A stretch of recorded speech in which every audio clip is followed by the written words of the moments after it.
Round of applause for Lauren. Well, hello, you guys. My name is Lauren, and I am the owner and founder of Good Gluten-Free Grub. I wanted to start off by telling you a little bit about me, and so you can know why you can trust me and why what I share is going to help make your gluten-free life easier. Like he said, I was diagnosed with celiac disease in 2016, but I was probably needing that diagnosis in like 2009. So I lived with a lot of chronic illness for many, many years, and I was just given prescription after prescription after prescription that just continued to make my symptoms worse, and I just was never getting better. I had a lot of GI issues. I had chronic migraines. I was taking Excedrin migraine every single day. And I was in my early 20s, and I was trying to live my life and trying to, thrive, and I absolutely wasn't thriving. And I ended up going into the emergency room with a bladder infection, and that's when they were like, let's do some more tests. And I'm like, why hasn't a doctor done any other tests before? They're just like, oh, you have heartburn, you have IBS, you have this, and they just gave me medications for it, and it wasn't helping. So in the emergency room, I was tested. They did some testing, and they found a lot of blood in ulcers in my stomach, and they were like, you're 24 years old, why would you have ulcers in your stomach? And I'm like, well, I take migraine medication every single day, and that's just completely destroying my gut lining. And they did a biopsy of my small intestine. They called me 2 days later, told me I had celiac disease, and I was like, what's celiac disease? I was the type of person that would walk down the aisle and see like gluten-free labeled on ibuprofen and be like, what idiot needs to know that gluten-free, ibuprofen's gluten-free? Like, I had no idea that this was even part of anyone's world. And so it completely shocked me, but it was so welcomed. It was such a welcome diagnosis. And almost within weeks, I was like a completely different person because my poor tummy was just not doing well. I wasn't thriving. I was nutrient deficient. I was vitamin deficient. And it completely changed my life. Now, this was back in 2016 when Instagram was like mommy bloggers. So there wasn't like resources necessarily that were helping in education. And there was a huge gap in education from the time I was diagnosed to 2.5 years later when I actually felt like I had a grasp on what it was like to actually live with celiac disease. My doctor just gave me a pamphlet.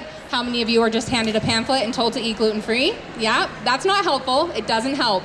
You don't know how to read a label. You don't know how to advocate for yourself at a restaurant. You don't know how to travel. You don't know how to do all of those things the day after you're diagnosed, a month after you're diagnosed, 6 months after you're diagnosed. How long has it taken you to figure out how to actually thrive every single day, right, with this disease? And so after years of doing that all by myself, I was like, I wonder if there's anyone else posting on Instagram. So I went on to Instagram. I searched the hashtag gluten-free Utah, and I found Janae, Clean Monday Meals.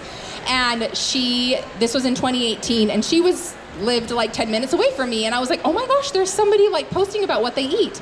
So I contacted her, and we've been friends ever since. And it was so great to have a friend that I knew that was also eating gluten-free.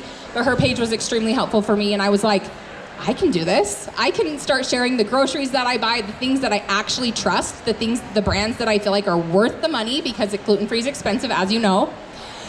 And so I started my Instagram account, Good Gluten-Free Grub. So if you haven't scanned this QR code, this will take you to my Instagram account. I also have a TikTok page. I have a Facebook group. I have a podcast as well. So over the years, it has snowballed into just creating on Instagram to being an advocate to help people adjust, especially individuals who are just newly diagnosed with celiac disease or gluten-free for whatever reason. You don't have to have celiac disease. But if you are following a strict gluten-free diet, all of these tips and tricks are going to help you. So this is all the information that you need to find me, whatever platform you prefer. But basically what I want to talk about in this session is what I would give a newly diagnosed celiac, or a parent of a child who is just diagnosed with celiac disease, or you have another autoimmune condition that's requiring you to eat anti-inflammatory. You have Hashimoto's, you have lupus, you have rheumatoid arthritis. All of these things can help you significantly if you eat gluten-free, because you're reducing inflammation in your body, and that's going to help you feel so much better. So the first thing I'm going to touch on, if you don't have celiac disease, this isn't necessarily going to be helpful for you, but I'm hoping those of you who do need that education. A lot of people get false education from their doctors. I've had so many people over the course of starting my consulting business, thousands. I've helped thousands of individuals. And so many people have said, well, my doctor said I can eat gluten occasionally. Let me just stop you all right there. That is not okay. There is going to be cross-contamination. That is going to happen. That's something that we can't always control. But willingly eating gluten on a regular basis is going to result in a lot of negative impacts in your long-term health. It is damaging the villi of your small intestine, and you need those villi to absorb minerals, nutrients, and to thrive. You need a functioning digestive system and your villi to function properly in order for all of your other systems to work. Your respiratory system, your cardiovascular system, all of your absorption happens there where celiac disease damages. So if you have a child who has been diagnosed with celiac disease and maybe their failure to thrive, maybe they're tiny, maybe they have a distended stomach, maybe they are always having GI issues, fixing your diet and going gluten-free is going to help repair and help you actually grow and help you actually feel better because you're actually absorbing the nutrients from the food that you're eating. And if you're eating gluten on a semi-regular basis, whether that's every 6 months, I'm gonna cheat, you're damaging the small intestine, and that tissue takes months to repair. So if you're cheating once a month, you're never getting better, okay? So make sure that you understand that cheating is not an option. Yes, cross-contamination can happen. Sometimes things are out of our control, but if you know what's happening on a cellular level, you know what you need to do in order to start improving and repairing those villi in your small intestine, okay? A lot of people do not get this education at their doctor's office, which is so unfortunate. But nowadays we live in a time where, we have social media that can help educate us. We got ChatGPT. We got all sorts of resources to help us learn. And so I'm kind of being weeded out of the consultation business because there's AI now. But if you want somebody who has real life experiences, I do free coaching and one-on-one consultations as well. But there is a lot of misinformation on Facebook groups. There's a lot of misinformation given by doctors. So make sure that you do your own research or reach out to me, and I'm more than happy to help with that. So that's what's actually happening inside your gut. The second thing that I always teach families is understanding how to read a label. How many of you feel like understanding to read a label is something new to you, or you still feel confused about reading a label? By the raise of hands. Okay, amazing, great, we're gonna talk about it then. So first thing, there's different scenarios for every family. Some families decide to go 100% gluten-free, and they're just gonna be a gluten-free household to make it easier for whoever needs to be gluten-free. Then there are families that are like, we're not gonna do that. We're gonna figure out how to be a blended household. Both are totally great, you can do it, but if you're going to have a blended household, you need to understand how that works. So if you're planning on having one gluten-free person in the household, you need to go through the pantry. You need to go through the fridge, you need to look at ingredients, and you need to decide, okay, how are we gonna separate everything? Are we gonna have a separate shelf? Are we gonna have a separate shelf for the fridge? Are we gonna have a separate bin? Whatever, you guys will figure that out on whatever your own family's needs are. But you do need to go through each individual item because you'll be shocked by where they hide gluten in almost everything. So gluten should be labeled underneath the label reading. I don't have a TV, I wish I did. But you wanna look for contains wheat, of course, but gluten is also in barley and in rye and in malt flavoring and in malt extract and barley barley malt. Anything that's derived from wheat, barley, or rye, you wanna make sure you read the ingredient label and make sure none of those ingredients are in whatever you're eating. If there are products that have no gluten-containing ingredients, I would say that is safe. If it is processed on the same equipment as wheat, that is not safe. There are a lot of people that will call manufacturers, check and see if something was made on the same line, if there is a disclaimer that it was made on the same equipment. You can do all of that extra work, you totally can, to find out if something is safe. But for me personally and my own reactions and how I live my life, I'm willing to eat something that has no gluten-containing ingredients as long as it is not processed on the same equipment. But if it is processed in the same facility, I'm fine to eat that. It has no gluten-containing ingredients. Now, if you have a wheat allergy, that's different. You need to make sure that there's no wheat in the ingredients and no processing of the same equipment. There might be more precautions that you need to take, maybe more phone calls, maybe more research if you have a wheat allergy. Obviously, you don't want to die. So understanding how to read a label, going through your pantry, going through your fridge, separating everything. If you have condiments that are used for a knife, a spoon, a fork, you need new condiments. That is where cross-contamination can happen in your home if you are having a blended household.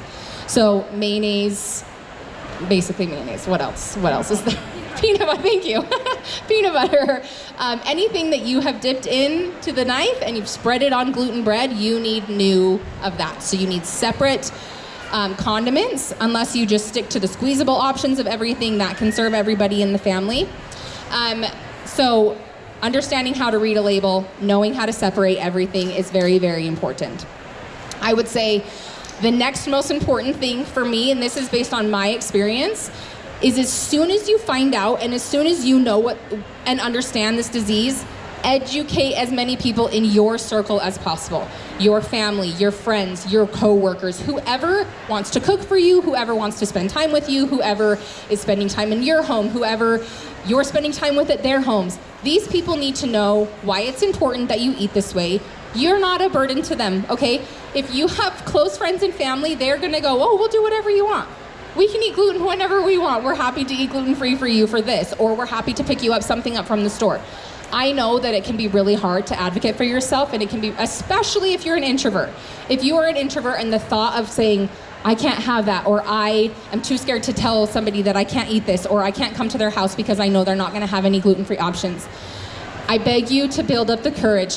Practice with somebody that you love, your spouse, your friend, your parent, whoever it is. Practice that dialogue of what you're going to say to somebody if you need to advocate for yourself with a stranger, okay? Especially at restaurants.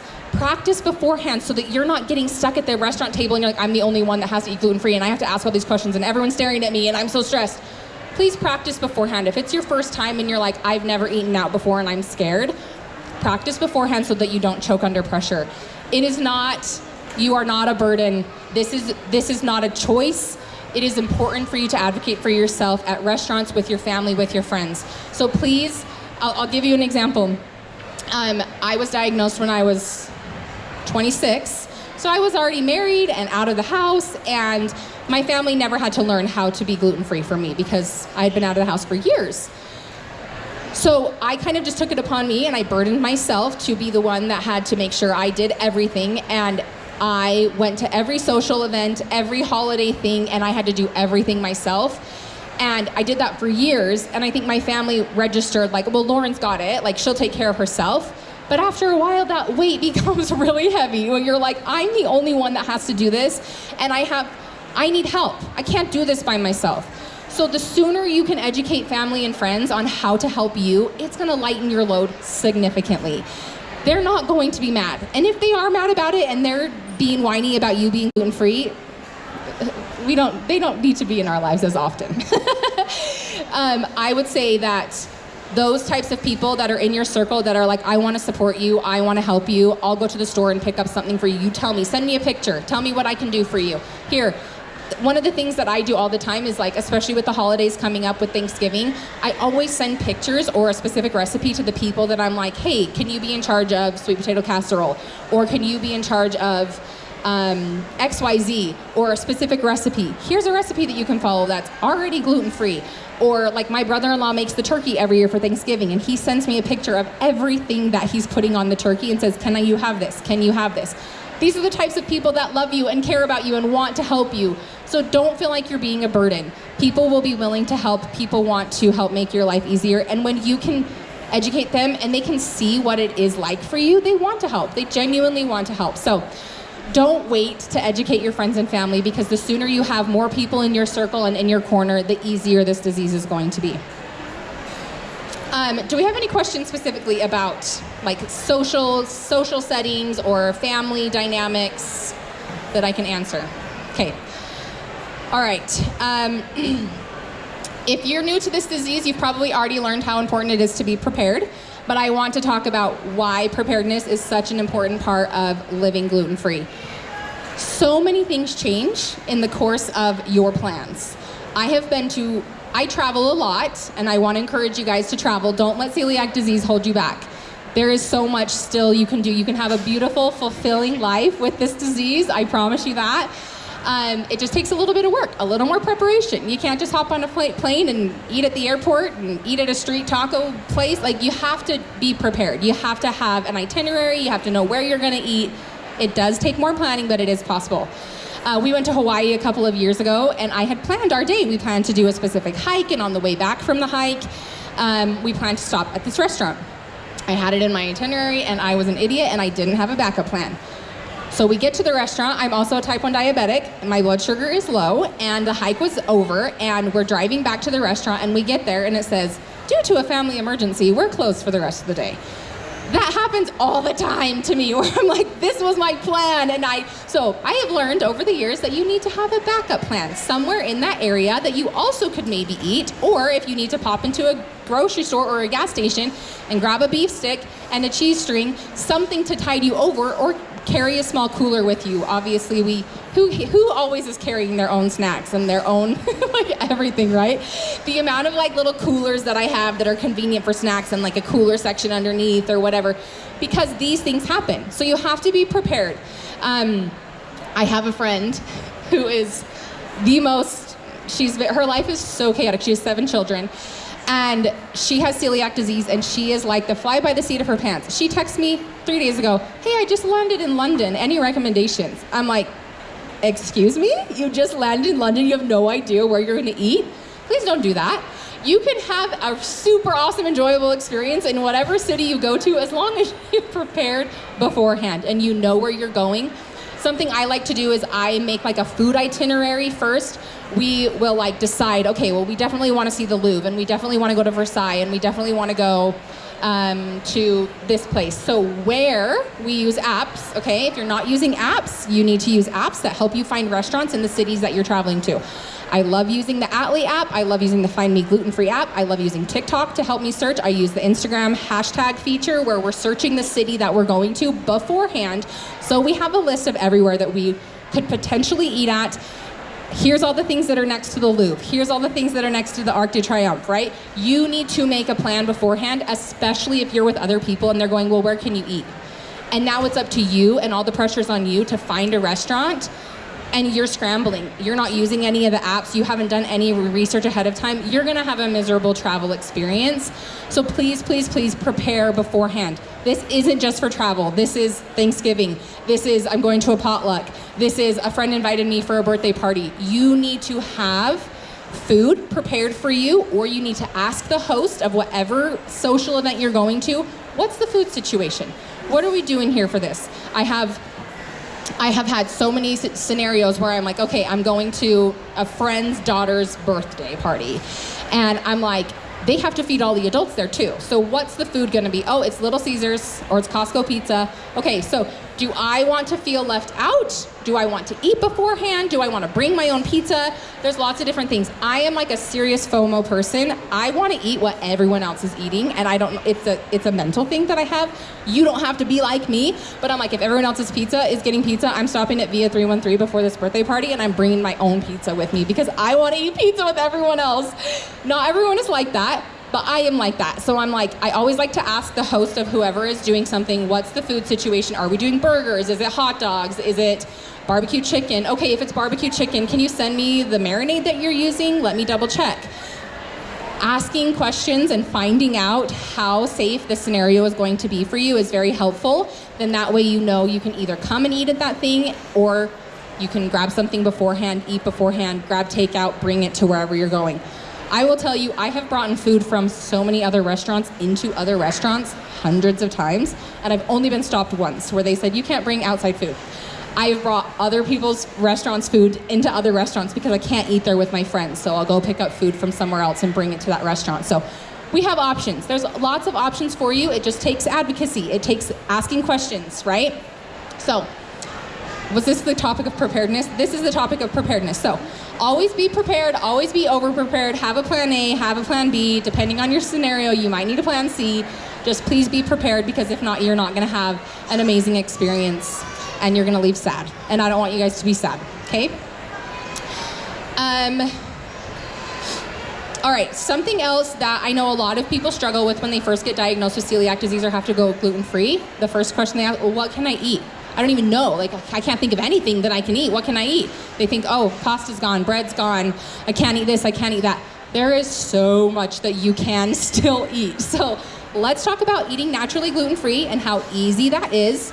We've got all of our meats. As long as your meats are not bought from the store in a pre-marinated something, you're just buying steak, you're buying shrimp, you're buying chicken, you're buying frozen meat, whatever. You can eat any type of meat unless you have a meat allergy, right? So we've got meats, we've got the grains that are approved. You can have corn, you can have rice, you can have quinoa, you can have buckwheat, you can have potatoes, you can have carrots, you can have all of your vegetables, anything that you're like, well, now the carbs are taken away. They're not taken away. Potatoes are carbs, rice are carbs, carrots are carbs. There is so much that you can eat. So eating naturally gluten-free, one, is gonna be the best for your gut if you just were recently diagnosed anyway. So if you're new to this journey, yes, there's an alternative for everything, but it's also junk food. So just because it's gluten-free doesn't mean it's healthy for you, okay? Gluten-free food is still packed full with additional flours, with sugar, with all sorts of stuff. And there's room for that in your diet. You can still eat fun foods. But if you're in the beginning stages of a diagnosis, eating naturally gluten-free is going to be the best thing for repairing your gut as possible. So trying your best to feed yourself that way, feed your family that way is going to be the best for you for your health overall.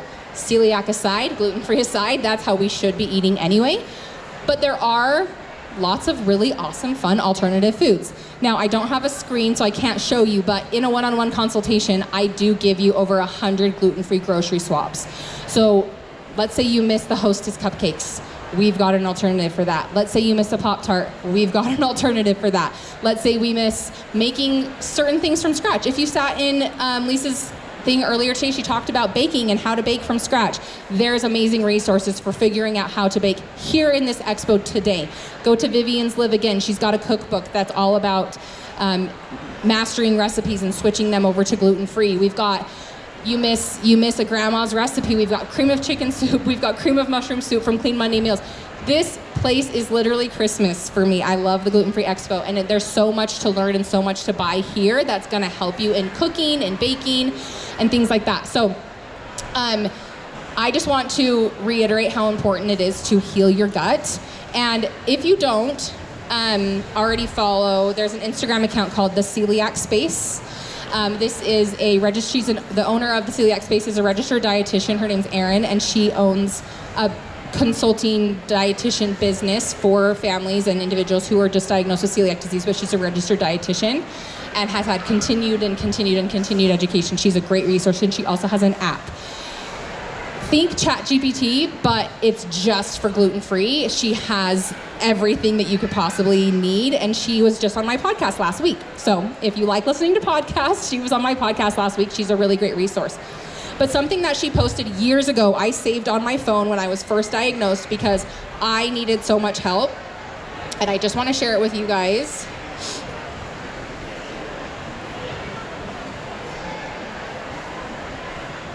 So when you first get diagnosed with celiac disease, you are deficient in vitamins and minerals. And the most common vitamin deficiencies when it comes to celiac disease is vitamin D, iron, calcium, vitamin B, and zinc.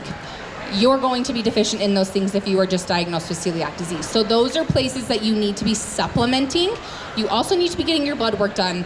If you were just recently diagnosed, I would say within 6 months, get blood work done and see if your numbers are improving. Make sure you're doing annual blood work to make sure you're improving. If you're not, gluten's getting snuck in somewhere. You gotta find where that's coming in from. Whether it's cross-contamination at the house or you're eating out at restaurants that aren't safe, you need to figure out where cross-contamination is happening if you're still sick after 6 months of being gluten-free. So I love her Instagram page because she has all of the foods that are listed that are high in vitamin D. So let's use food to heal ourselves, okay? Obviously, there's gonna be areas where you're like, I need to supplement with a vitamin supplement, or I just had someone message me on Instagram yesterday and say, I've been gluten-free for like almost 9 months and I'm still so iron deficient. I'm having to get iron infusions. That can be the case. It takes time.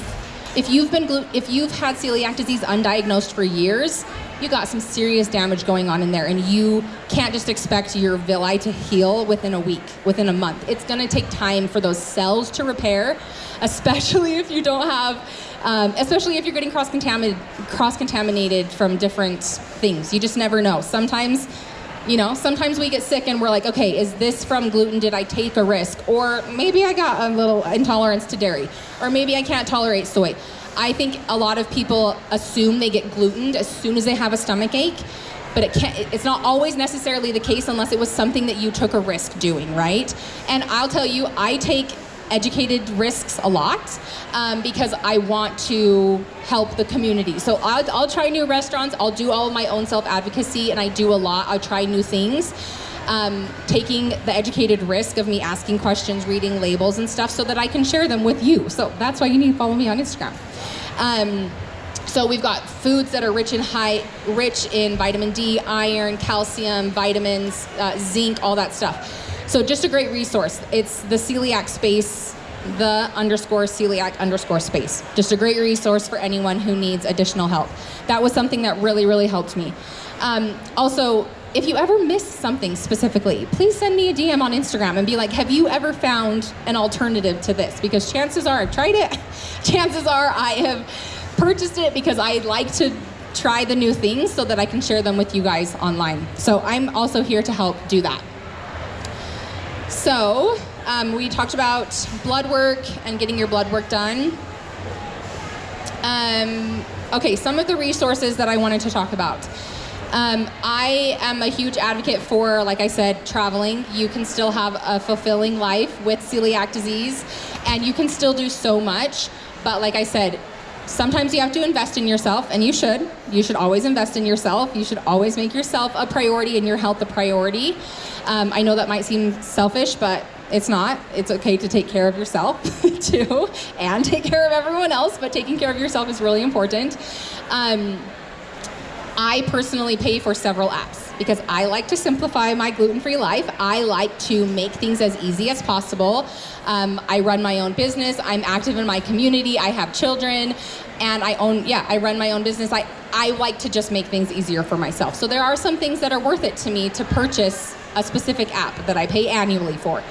I use the Atlee app, which is a gluten-free worldwide restaurant app. You can find restaurants all over the world, no matter where you are, and they have a team on their app that is a dedicated celiac team. So they vet restaurants for you, they call restaurants, and then they update the restaurants in the app, but then it's also a user app. So you can go in and you can leave a review when you ate at that restaurant, whether you had a good experience or a bad experience.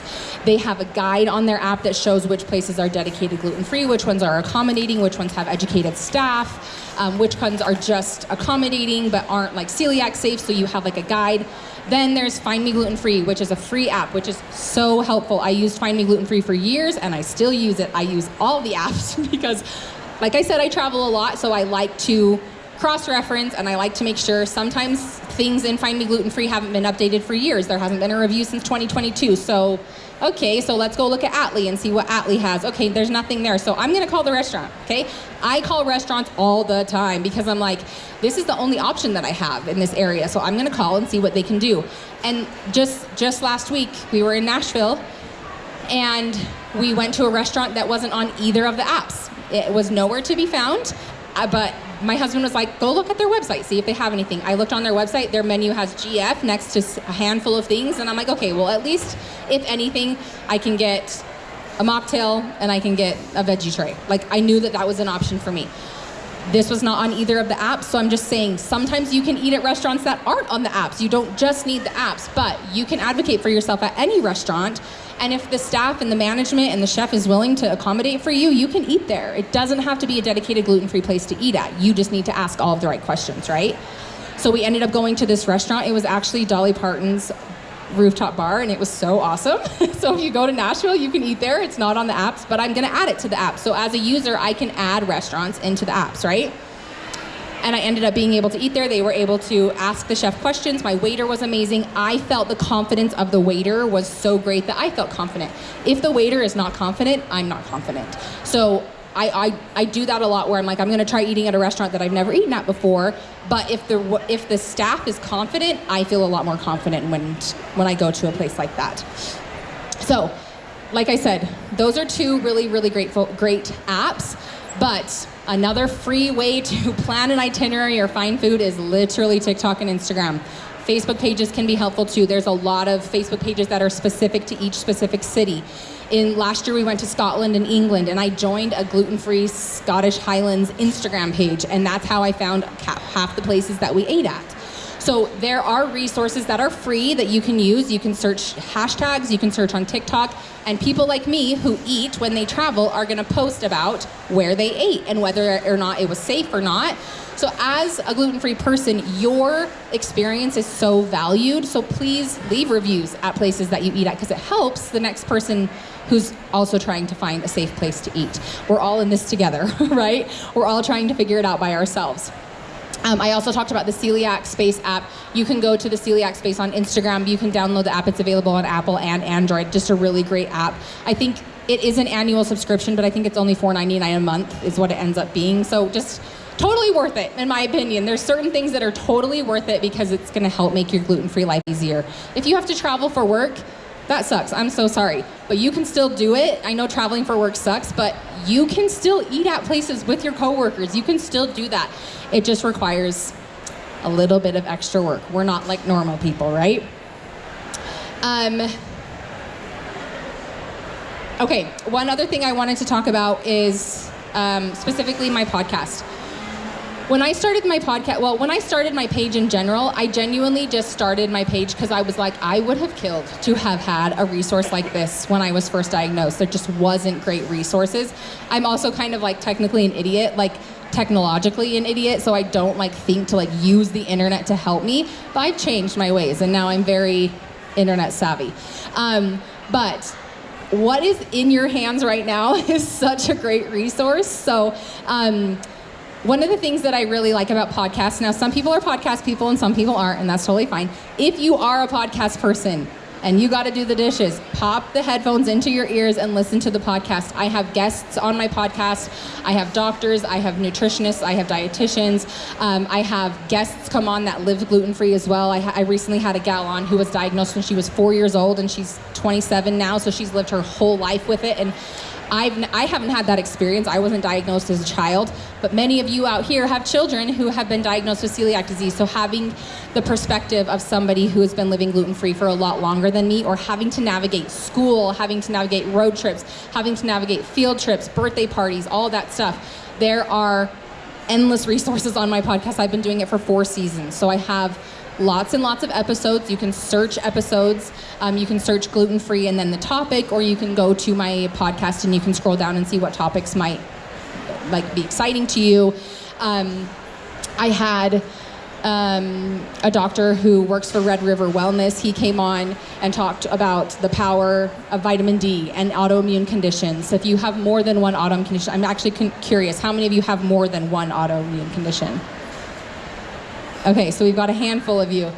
Autoimmune conditions run in packs, right? So if you have celiac disease, or you have Hashimoto's, or you have type 1 diabetes, the chances of you developing another autoimmune condition are high, but especially if you're not taking care of that autoimmune condition, the chances of developing another one are extremely high. So please take care of yourselves. Please, please, please make your health a priority, because you're gonna pay for it in the long run if you're not taking care of it.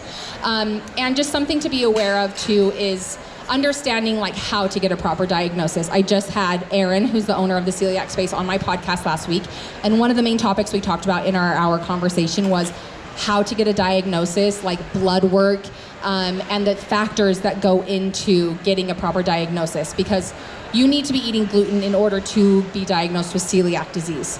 And that super sucks if gluten upsets your stomach and you have to do like the gluten test to get a biopsy of your small intestine to make sure that you actually have celiac disease. You can get blood work, but some people live asymptomatically. So a lot of people have undiagnosed celiac disease, don't have any symptoms, but they have a lot of other health conditions that they may not associate because they're not GI related, right? Celiac disease has over 200 symptoms linked to it. I feel like I always had like GI symptoms, but I feel like I always had that because I am also lactose intolerant and I can't tolerate soy and I have other things that my tummy just doesn't like. But chronic fatigue, chronic migraines, neurological issues, numbness, tingling, fatigue, all of those things can be associated with celiac disease. So maybe you have a child that's complaining of X, Y, or Z, but it's not diarrhea related or it's not constipation related. Like, it can still be linked to celiac disease. So just being aware, if you are the person in your family and you're an adult, being aware that your children can develop this disease at any time. You can also get genetic testing done on your kids too to see if they have the gene for celiac disease. And so then that way you're aware of it. It's on your radar that they could potentially develop it. A lot of the times celiac disease or any autoimmune condition gets triggered by trauma, major stress, another illness, you get a virus. So lots of things at any time can trigger it. So be aware of the signs and symptoms of celiac disease, but I also want to touch on being aware of the signs and symptoms of type 1 diabetes. I was diagnosed with type 1 diabetes 4 years ago. I'm 35 years old. So this was a very shocking, wasn't expecting to get diagnosed with type 1 diabetes at the age of 30. And this gene runs in my family, but I just, of course, didn't think it would ever happen to me. I have a brother with type 1 diabetes, and I have 7 first cousins with type 1 diabetes. So I was aware of all the signs and the symptoms, but if you have celiac disease, you need to know the signs and symptoms of type 1 because it is a sister autoimmune condition, as is Hashimoto's. So please know what the signs and symptoms of those are. Type 1 diabetes, the most common is excessive thirst and excessive peeing. So if you are finding that you cannot quench your thirst, you want juice, you want a soda, you are constantly wanting to drink something and it's not, you have high blood sugar and you probably need to get your blood sugar checked. If you have a child that's peeing a lot, more than regularly, asking for water, asking for juice, and they're peeing a lot, you need to get their blood sugar checked. Also just irritability and exhaustion. When the few weeks before I was finally diagnosed with type 1, I was sleeping 10 to 11 hours at night and taking a 1 to 2 hour nap every day because I just was so exhausted. I was so tired. My poor body was screaming at me for weeks and I was just like, it's not type 1, it's not gonna be that. But ironically enough, I started developing all of the symptoms while I was on a trip in Italy where I was eating gelato and pizza and pasta every single day. And so my blood sugar was through the roof for like over a week and I started losing my vision. So loss of vision is also something that you can be aware of if your vision starts getting blurry and you also have all those other symptoms where you're drinking a lot, you're peeing a lot, you have too much sugar in your blood and your body cannot handle that without insulin. So please just be aware of the signs and symptoms of type 1 diabetes because it is a deadly disease and people die from it all the time because they don't take care of it. They go into DKA and you can die from that. So I'm not trying to scare you. I just want you to know that it's an associated autoimmune condition, okay? I wanted to leave some time for questions. That's everything that I wanted to talk about, but does anyone have any specific questions that I can help them with?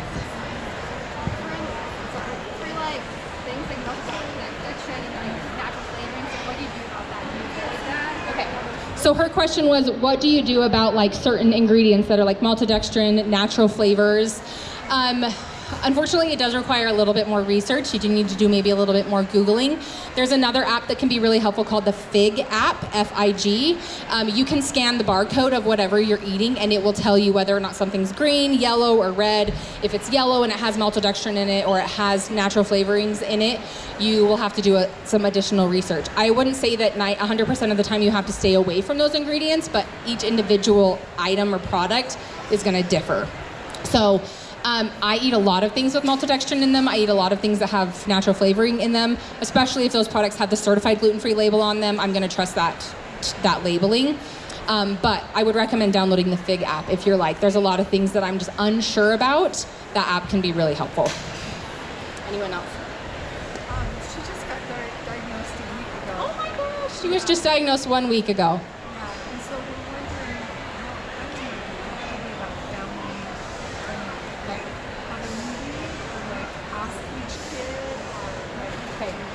So she's wondering like, how do we adjust our family dynamic now that we have one newly diagnosed kid, right? And this was just a week ago. I'm so sorry, sis, but you're in this awesome club, okay? We got you. If you're gonna do a blended household, which if you have multiple kids, it's expensive to all of you eat gluten-free, I would say sit down, have a family meeting, and decide, okay, what section of the kitchen is gonna be our dedicated gluten-free space, or vice versa. What's gonna be the gluten space, and what's gonna be gluten-free. So if you're doing majority of the cooking and you don't want to cook 2 separate meals, don't do that. Make your meals for family time naturally gluten-free. Go to Beehive Meals, go to Citrus Pear. Like, I'm just saying, there's resources out there that you can make crock pot meals, instant pot meals, and just feed everyone their meals gluten-free. If you're doing school lunches, everyone's can be different, whatever. You can do what you want. But for the first couple of years when I was diagnosed, we had everything gluten-free, but my husband had a gluten section, which was a smaller section of the kitchen. He had a certain pot, certain pan, certain toaster, which you do need your own toaster, okay? That's something that you do need. A toaster is where cross-contamination can happen. I would say you could give it a try sharing all of your like pots and pans and stuff, because if they've been washed and they've gone through the dishwasher, you can technically use all of the same stuff. For peace of mind, if you want to get your own pasta strainer for her, or you want to get her own cutting boards, I would recommend that, just so that you have kind of some dedicated space that this is hers and this is the stuff. You can Scotch tape, write gluten-free on whatever you want. There's also a booth here that has gluten-free labels for pots, pans, handles. But making sure everything's labeled so that your other kids know what's hers, what they cannot have, right? So whatever's best for your family, I would say have a sit down, have a conversation. If any of you have experienced this, come and chat with her afterwards too. If you guys have figured out a way that it works best for your family. I am just 100% gluten-free household. I send my kids to school with gluten lunches, like Uncrustables and things that are already pre-packaged and stuff, because it's expensive to let them eat my $10 loaf bread. So I let them have their own things for outside of the house, but like your family dynamic is obviously different than mine, but there might be someone here who has a similar family dynamic that could help you. But it's totally possible. But you just gotta have everyone on board and teach and educate about cleaning protocols and where everything kind of is, so she knows where everything's at. Okay, so that's Char. That's a Char brand. So Char brand is labeled gluten-free. It's like a certified gluten-free European product, but it will say contains wheat. And it contains wheat because they use wheat starch, which is celiac safe. It is not allergy safe. If you have a wheat allergy, don't eat Char products. But wheat starch can be used. Via 313 uses wheat starch in their pizza, okay? That's what makes it fluffy. Wheat starch is different from the wheat protein. Wheat protein is what is causing damage in our villi, not the wheat starch. So you can have products that have wheat starch in them. Does that help answer your question? I love Char products. Char products are amazing, and if you go to Europe, that's what they use for everything. So she's asking about, like, are there certain kitchen gadgets that we should be using for gluten-free versus not gluten-free, like cutting boards or things like that? I would say get new cutting boards just across the board. I would have separate cutting boards just because the grooves and everything that gets cut into things, wood can be porous, and also microplastics are not good for you.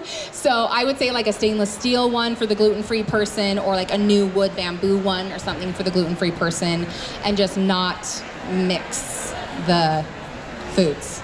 Just have a specific cutting board, whether you decide, okay, we're gonna just buy a new cutting board that's like a bright color or something that just differentiates, that doesn't blend in with all the other ones. I personally bought all new pots and pans, all new strainer, all new toaster, all new air fryer. I bought everything new over the course of like 18 months. I didn't buy it all at one time because that's not financially responsible for me and my family. But I just had peace of mind having my own things, and now I have my own things and my husband has one of each thing that he might need. I don't like to share in general, but I don't like to share my things. Even if I know it could be washed and it could be cleaned, I would say I'm more on the anal side of being gluten-free, where I'm a little bit picky and anxious about it, and I feel like I'm improving. I've improved a lot over the last couple of years. Like, I recently started feeding my kids gluten and letting them have gluten and stuff, but they're getting older and they understand how to clean and how to like make sure we just sit down and we eat our food and then we wash our hands. And so I've grown a lot over the years, and I know that it's totally possible to have a mixed household. I'm just not there yet because of the age of my kids. But if you, my personal preference would be to have separate things. Even if it's just one, like you just need one cutting board for the gluten-free stuff, right? But make sure everyone knows that that's the one gluten-free thing, and this is the one gluten-free toaster, and this is the one gluten-free strainer for the pasta. Okay, she has a question about supplements. Obviously, supplements are expensive. They are an investment in yourself and in your health and repairing your body. I am a huge fan of Just Ingredients. I use the Just Ingredients supplements for a lot of different things. I use glutathione, I use magnesium. Those are the two that I use from them. There can be a lot of junk on Amazon, so do your research. Maybe follow somebody who is a functional medicine doctor and what they recommend, right, for supplements, because you could order a turmeric supplement and it could be like 50% turmeric, 50% psyllium husk, and you're just not getting the dose that you need if you need that, right? But I would say those 5 that were you here when I said the 5 vitamins that you're typically deficient in: vitamin D, B, zinc, calcium, and iron. So it's really important to test and not guess, right? A lot of people don't necessarily need all the same vitamins that I need, right? So getting a blood panel done and finding out where you're deficient in, and then supplementing where you need to supplement in. Because on Instagram, I'm gonna preach that I love using Just Ingredients and that I love using the glutathione and that I love using this specific thing, but that doesn't necessarily mean you need it. You need to know what you need, and then you need to supplement where your blood is showing you need to supplement. I have a discount code for everything from Just Ingredients. If you want to, it's in my link tree in my Instagram. If you want to try their products, I have a discount code for that. But there are like Dr. Axe on Instagram. He has a recommendation of supplements that you can get. There are supplements you can totally get on Amazon. You just need to make sure they're not junk ones. I take the Mary Ruth's liquid multivitamin. It's the liquid multivitamin for me and my kids. That's the one I like to use because I like using a liquid form because it's more absorbable. So if you're just looking for like a general multivitamin, that's the one that I would recommend, is the Mary Ruth's organic one. Does that help answer your question? So she's asking about an updated gluten-free drug list because prescription drugs can have gluten hidden in them. So I don't have one personally, but I can tell you who does. You can go to the celiac space. She has an updated drug list on her app. And then there is also an Instagram account called Suki. She has a gluten detection dog, and her dog tests all of her medications. So she has a list that her dog tests for her. Let me pull up her Instagram account so you can look it up.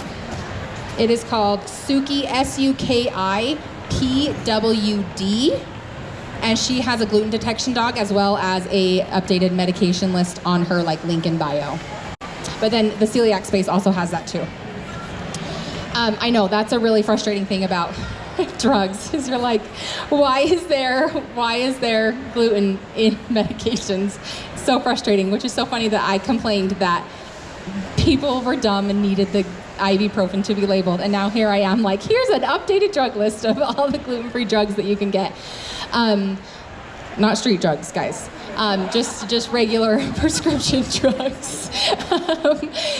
Okay, I think I am done with time, but please give me a follow on Instagram if you haven't already. Come over to my booth. Like I said, we're doing custom merch, and I'm also selling a gluten-free Utah dining guide. I made a dining guide for every county in Utah, and it has all the restaurants that I love and trust, all the restaurants that I have found on Atlee, Instagram, Find Me Gluten Free, and then all the dedicated gluten-free restaurants per county, and then all the places that, like I said, I love and trust and eat on a regular basis. So that gluten-free dining guide for the rest of the day is $15, so you can come and get that over at my booth. Like I said, I'm on the very, very first row by the concession stands, the big pink, you'll see all the big pink stuff. So come and see me. Thank you so much, you guys, for your time, and good luck with your gluten-free lives.